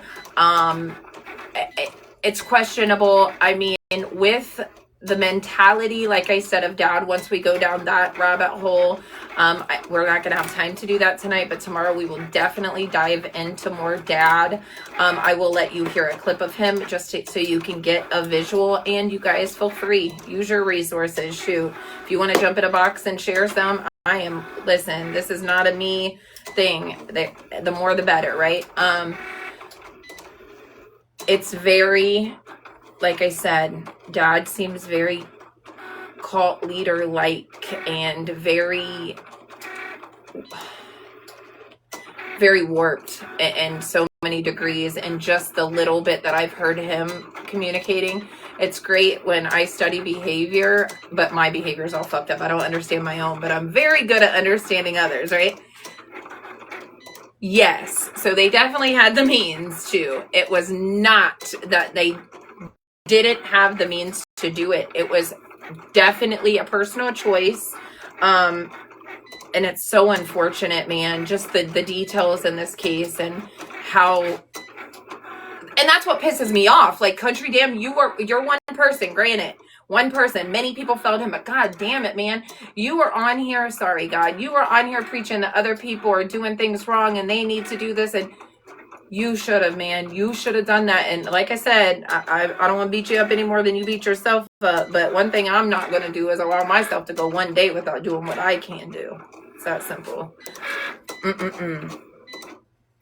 I bet, D. I bet. And I was really busy last week, so I didn't get really... I've heard a lot, and that was a little crazy as well, for sure. They probably wouldn't be in a private school, but everybody would have benefited from those gains. My thing is, why did one child go to private? Right. I don't know if it was one or all, but I read online that the son was $7,000 for his private school, and I'm like, it's not for no year. Trust me, no private school and no $7,000 like for. Right, my kids went to a private. My child. That's not. It's probably pre-K kindergarten, and it was $1,000 a month. And that they was can afford it. outrageous. They get $3,000 just from Chaliegh. We don't know some how of the much schools I work at, they don't have insurance. I mean, $3,000 is $7,000 to $10,000 a month. Well, back then in 2007, when the crisis happened, the housing crisis, $3,000 was enough to live comfortably, Absolutely. be able to pay your Think bills, about it. your Even mortgage, now, you guys, right? Car 3,000, payment, 6,000 just for your foster kids. A lot That's of people not have their great. favorite, and Chaliegh probably Can you imagine in 2007?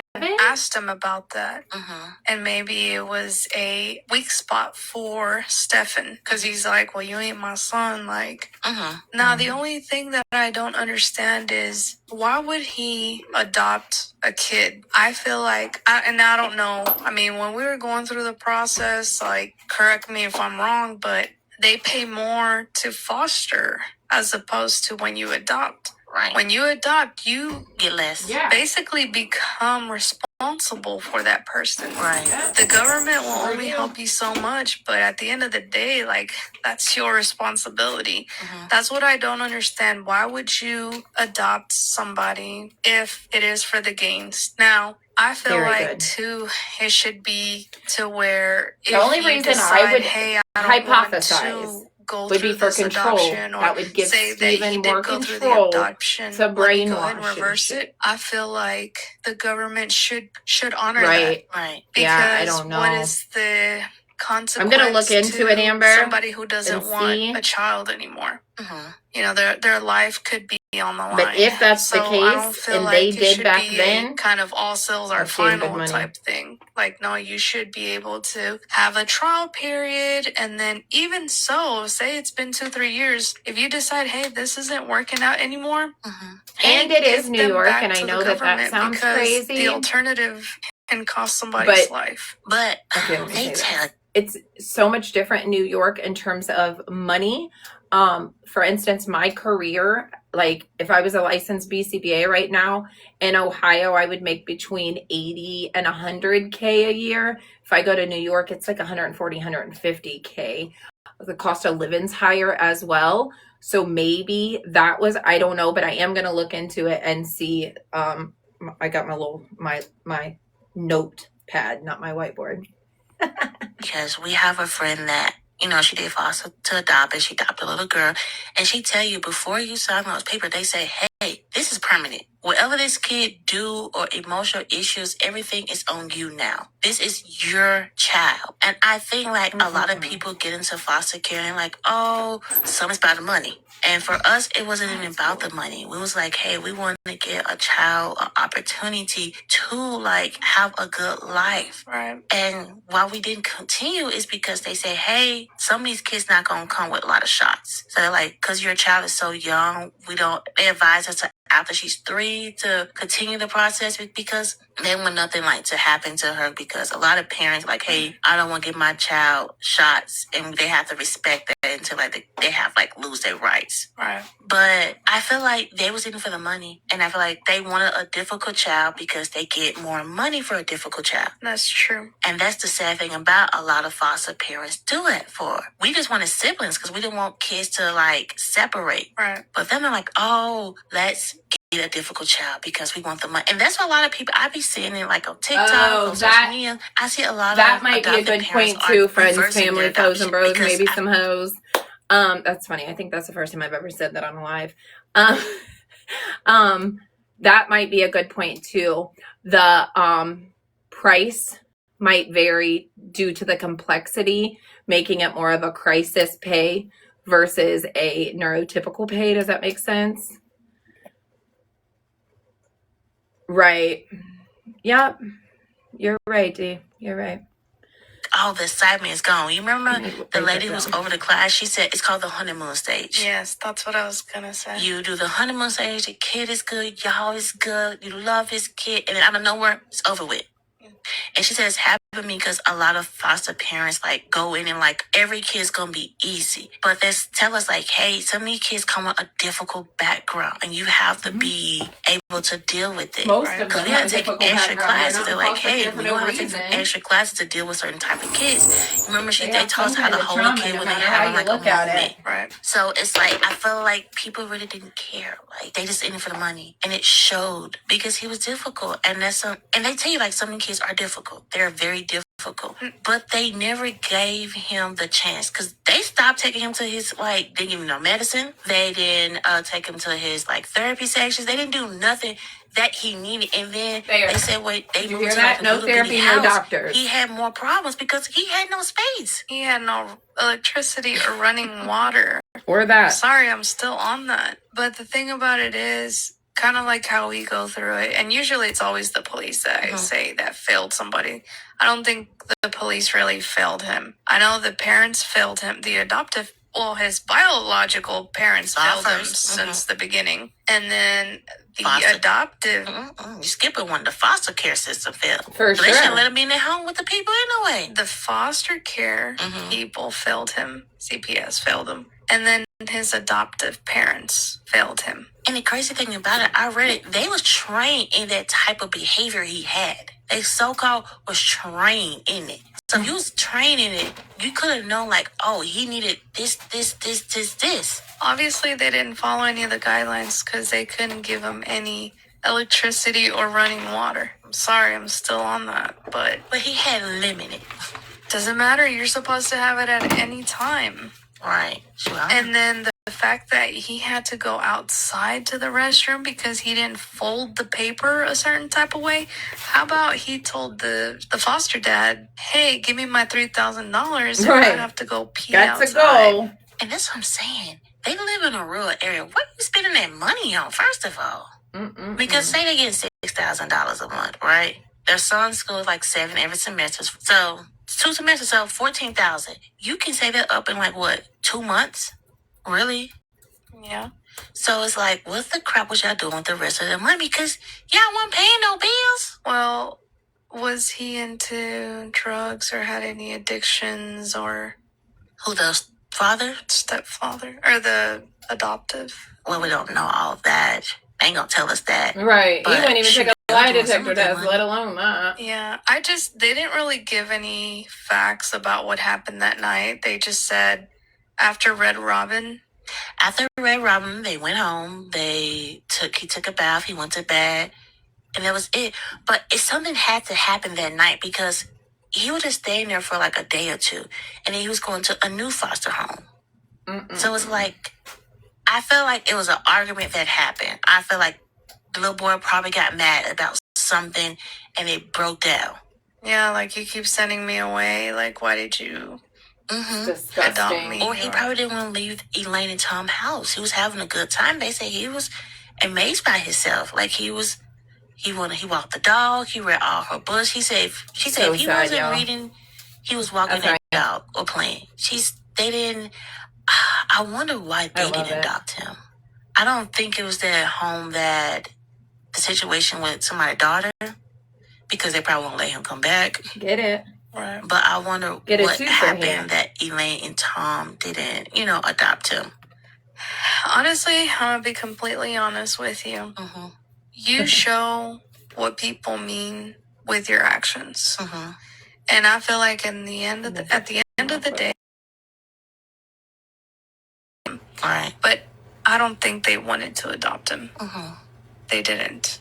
Yeah. Which, I mean, you can respect that. I'm not holding, because adopting or fostering, that's a huge responsibility. Right. So I'm not like talking ill about anybody.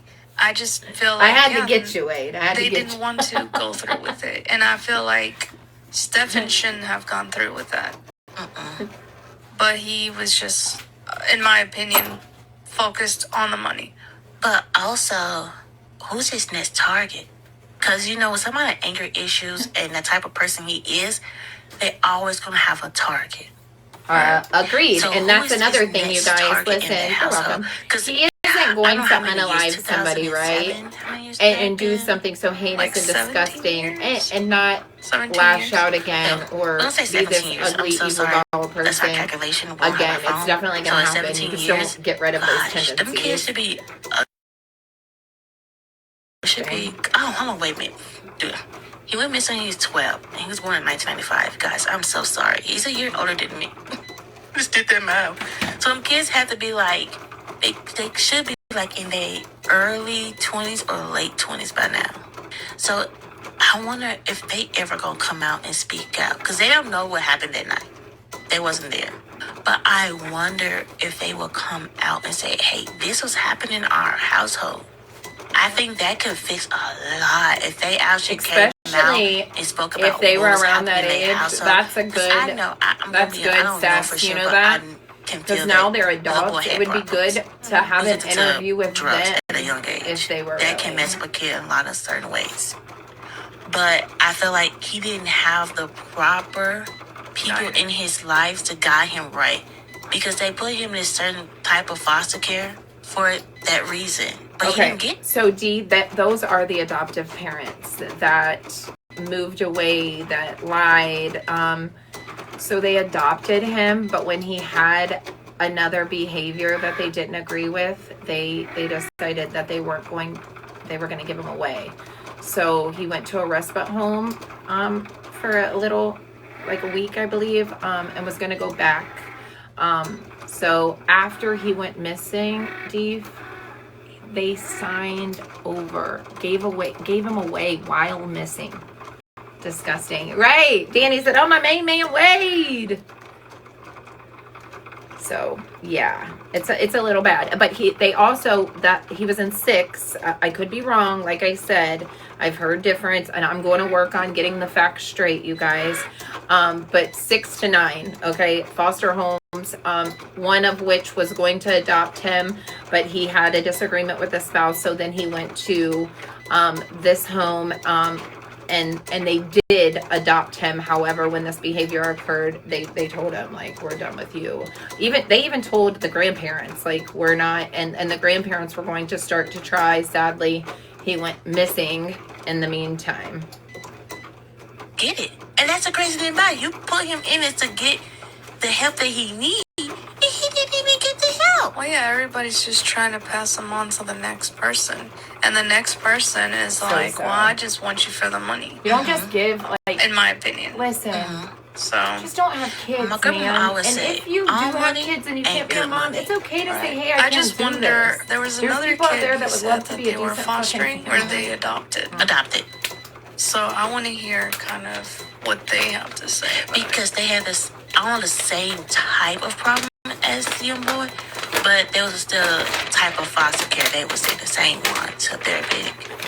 But I don't know, to me it's just kind of inhumane that they made him go outside to the restroom. Like, to me, you don't really have a heart. He almost drowned him because he did something. We don't know what he did. The grandmama said she saw him And physically listen, abuse for people and that almost drown didn't him. hear me at the beginning, Country Sapphire is on this app, and we know for a fact that this kid did say something to the degree to her and other people, you know, at the school.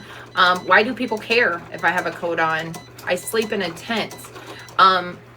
So we know it affected him, right? Like, not that it wouldn't, you know, but there are some kids that have grown up, you know, living off grid and things, and it doesn't affect them that much, but we know it affected him if he's making statements like that to people that he's not even bonds with, especially kids with trauma. To say something like that means clearly it was affecting him, because usually kids with trauma will hold back even more than somebody that wouldn't. Absolutely. Listen, that's what pisses me off. So many people felled him along this way that it's just disgusting. Right. Nobody noticed he didn't have a coat sooner. That's a great question. Like, at what point, man? Him. I mean, he treated him like an animal, or worse than an animal. You know, because I wouldn't even try and drown an animal. The only thing is, hey, you gotta go outside. Play with me, don't play with me. But no, like, worse than an animal. They would treat you like unhuman a little bit. Like, go outside because he didn't do the tissue. What's the way running to the tissue? He's a little boy. He's 12. They gonna make mistakes. They gonna forget. I even forget sometimes. I mean, yeah, when you change the toilet paper, I like it to go over. Sometimes you put it under. I don't care. I just like put it on. And sometimes your child likes to mess with it too as I'm putting it on. But I'm not gonna drown you for it. Please don't drown me for it. I'm not gonna tell you to go outside. Well, I pay the bill, so like you're right, and I pay attention to that at work. Half the bills like, too. Right. I know you guys are gonna think I'm crazy, but I even pay attention to like socks changes in my kids. Like, I've noticed that a kid has wore the same socks for 4 days or something, like, and I document everything. That doesn't mean that I call every time something like that happens, but I have like a data sheet that I document little shit, because something so little can be so fucking vital later on. For instance, like the other day, my kid arrives at school and his face is scratched to beat hell. But I know he has aggression. I know he has self-injurious behaviors, and he will scratch his face when he gets upset. That wasn't what bothered me. When I was getting him out of the car, the driver said, "Man, we had a really rough morning. My husband rode with me to help me maintain his behaviors." Did I know if this guy, like, upset him even more? No, but legally your husband's not supposed to be riding with you. Second of all, did he do something to upset him even more and escalate that? Did I turn it into DCF or whatever? No, but I let my board certified behavior analysis and know what that driver told me, just in case mom had called later and said something, or something in the future happened. It's just good to document everything just in case you need those notes later, right? And like Sassy said, I could forget something tomorrow. And then the longer that it goes on, you don't necessarily forget, but different life experiences, different life events can alter the way that you say things or see things or whatever. And it's just best to do it immediately. Absolutely. That's how I study behaviors too. It's called ABC data. You document the antecedent, what happens right before, then the behavior, and then the consequence of that behavior. And if you do that, then you have that, data, and you can figure out like what is the average of this happening before that behavior occurs, what function is causing that behavior. I don't know. Anyways, here I go rambling about behavior and nobody cares about I mean, that was they in a rural part of New York. Here I am. No running water. And like, come on now, what bills you paying? You don't got no TV bill? What, food probably? Yeah. I don't know. I just kind of want to get more information on how what happened that night. Like, Yeah, it's not very detailed. I feel like, I'm being honest, and I'm probably going to be mad. I think it was really an accident what happened that night. I think it was an accident. You don't think it was planned? I don't think it was planned because he was sending him away the next day. That's true. That makes no sense. So, because if I'm sending him away the next day, because he already had another foster home ready for him the next day. So I feel like something happened that night.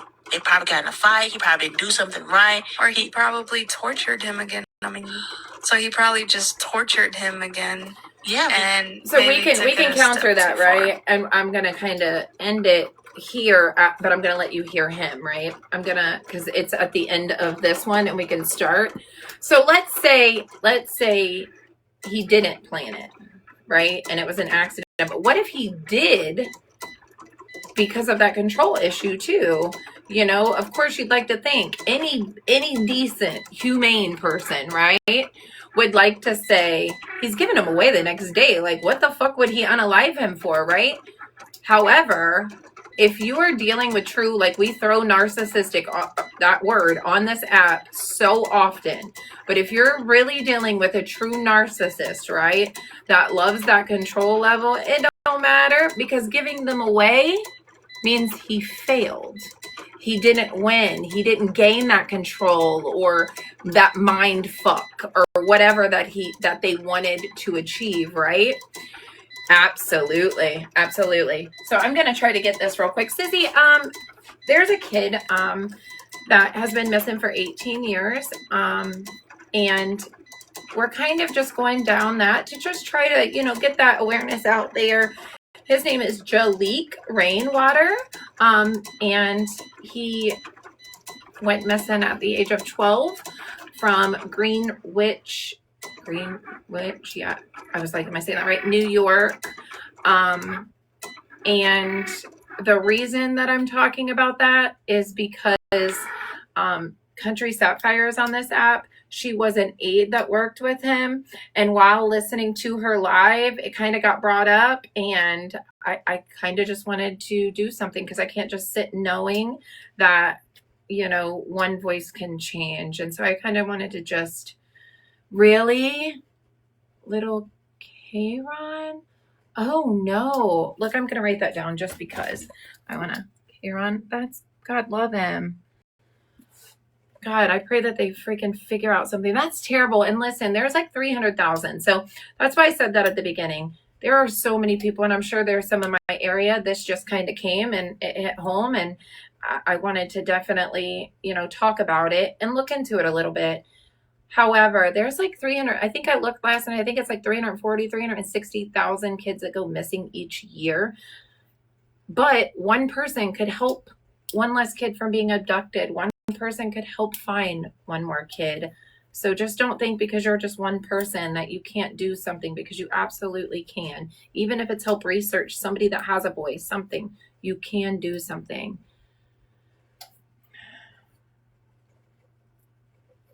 Yeah, you're right, Dee.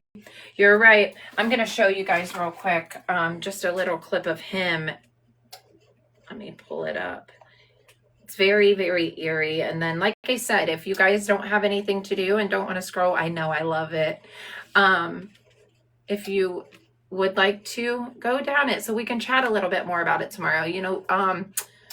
What am I trying to say? Debate with me about it. I want you to be like, hey, did you hear about this? And look this up. And so the more heads that we have in this, the more knowledge that we have, the more information, the better. Oh my gosh, that is huge. That number is huge, man. Sucks. My kid's father was in foster care most of his childhood. Okay. Stephen Kerr interview.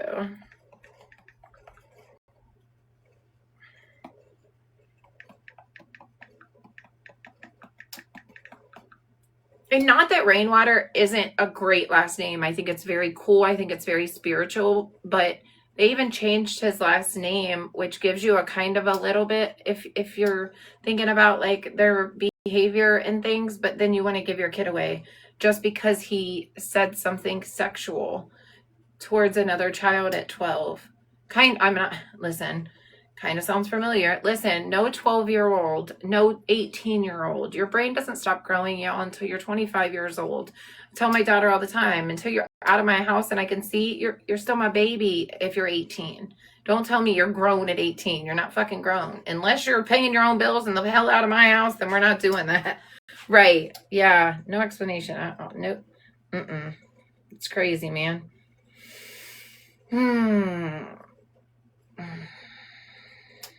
I'm trying to find that one. Of course, I have it on my damn other laptop upstairs, but I'm trying to remember. Is it this one? Let me see.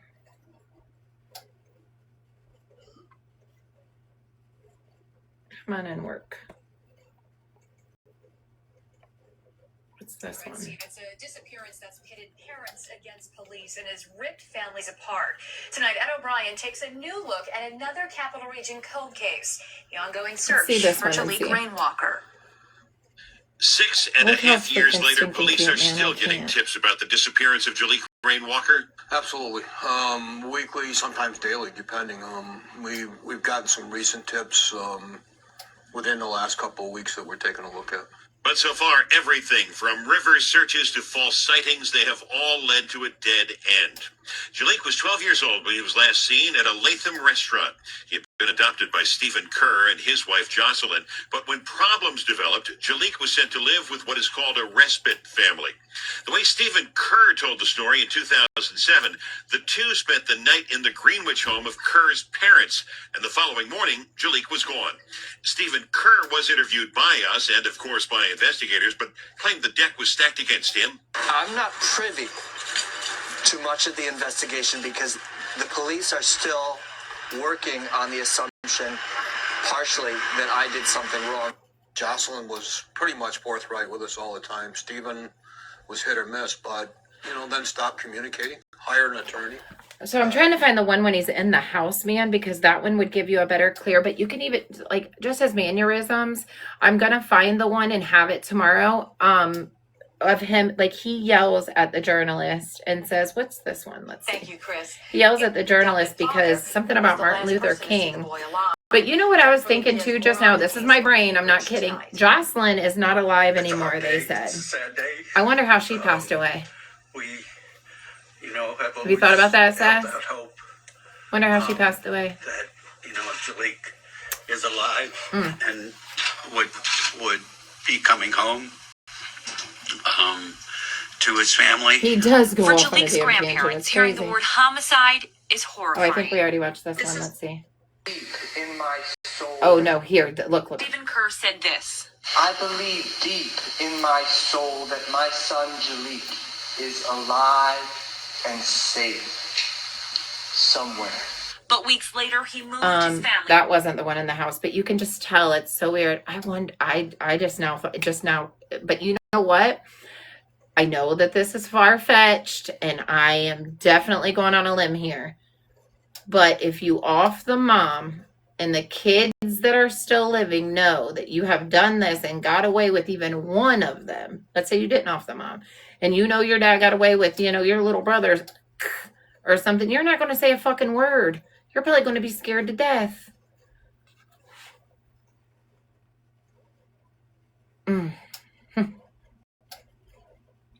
I don't know. I'll definitely find it. I had it saved upstairs. I ain't shit. Oh, maybe it's this one. Let's see. But they did do this. Let's end with this one. This one's pretty cool. So 18 years ago, November 1st was 18 years, and they just did this. So it's kind of cool that we are, talking about it like I've been saying. And they made this bench. Rainwalker's adoptive father reported him missing to the Cambridge Greenwich police in 2007. Absolutely. 18 years later, and the community is still moved to remember him. His biological mom was in attendance at Sunday's vigil. That's his bio mom. To represent justice for Chaliegh. Jessica Von Guinness lived in the area God, at the time. you know the I heard hurt about it she just lives early in the with. morning when Damn. dumpsters were being searched. And I said, why? Why are you coming here? And I heard there's a missing child, and immediately, I'm not a mother, but my gut said, there's more to this. Jamie Wilson is from Greenwich and describes the community's reaction. People were very confused from what I understand. It obviously was shocking. It's like, Greenwich is quintessential small town America. This is just now, November 1st, this year. These people have no idea. They are living in the very town that this baby is probably still in and not been found, okay? So for anybody that's out there, like, why does it matter? Why are we doing this one? Why is it, she's so far away? I don't care. The people in his own town don't even know, you guys, until recently. So that, very tropey way of like, New York, April, New York. Greenwich, New York. All over the place. Shaquana Stevenson and Kevin Brock are also a part of the Facebook group, Justice for Chaliegh Rainwalker. We're just a Facebook group, but we're also like one big family, one big group of people that just want the same thing. The group organized Sunday's candlelight vigil at Maury Park. But his story resonates with me because I was a foster child at one point, so this could have easily been one of my brothers. Like, I'm 38 years old. He would have been 27 today. All we want are answers. The group hopes remembering Chaliegh Rainwalker will generate new leads on this old case. It's horrifying. It's really horrifying. And just like I said, it will stick with you. It just won't let you go. It's got me. I agree. Reporting in Greenwich, Karina Dominguez, News 10 ABC. So I'm going to end with that until tomorrow. And tomorrow I'm going to definitely make sure that I reach out. Like I said, thankfully tomorrow I'll get off of work the kids will leave about 3. So I'll have that hour and a half or 2 hours before like the courthouses close and things. So I can call, get the email address to request for like audio transcripts or visual transcripts of the case. And also find some stuff on the dad. I appreciate you guys for being here, man. I know this is a little bit different, and like I said, my goal was to not talk any crime at all until the beginning of the year and dive into something close home, which would be my sister, and try to figure a little bit of that out. I know you're like, your sister, what do you mean? Why haven't you already? But I had young kids and police were involved and things like that. And I just wasn't willing to put my kids in harm. I'm not willing to put my kids in harm's way now at all, but it's easier to leave them at home, right? And go do that. So I don't know. All right. I appreciate you guys. Hey, Wade, I love that you're asleep in my live, buddy. You're amazing. Do you know that? Yeah, I did try out a new feature when I You did did? hit the request, and it did say if you didn't want to wait, that it would actually put you with a guest, put you in a live with a that accepts guests. So I was just trying out a new feature, but That's yeah, Well, listen, if I don't let you in, buddy, it's because I'm talking about drama that I don't want you to be a part of, because if somebody was mean to you, I would be really upset, right? So yeah, please don't ever think that it's not because I don't want to hang out with you. I just want to keep you safe. Does yep, that make sense? Okay. All right, friend. I'm going to go. Remember, Wade, you might not be my cup of tea, but you're somebody's, right? exactly. Absolutely. But you're my cup of tea, Wade. You're my cup of tea. All right. I love you guys very much. Listen, if you don't have anybody to talk to, y'all, please pick up the phone and call 988. I've been trying to also say when I go 211, you can also call if you're struggling right now with resources. I know Christmas is here and it's fucking hard for everybody. It really is. But Monday through Friday, if you call 211 during like regular business hours, they will help you with resources in your area. So there that is. I'll see you guys tomorrow. Thank you for being here. You can be anywhere else. Bye. Thanks, Sass, for chit-chatting, and everybody else down there that knows a little bit about this. Hopefully tomorrow, 1 or 2 new people will look into this and we can keep conversating. Good night, friends and family, foes and bros, maybe some fucking hoes. Bye. Have a good night.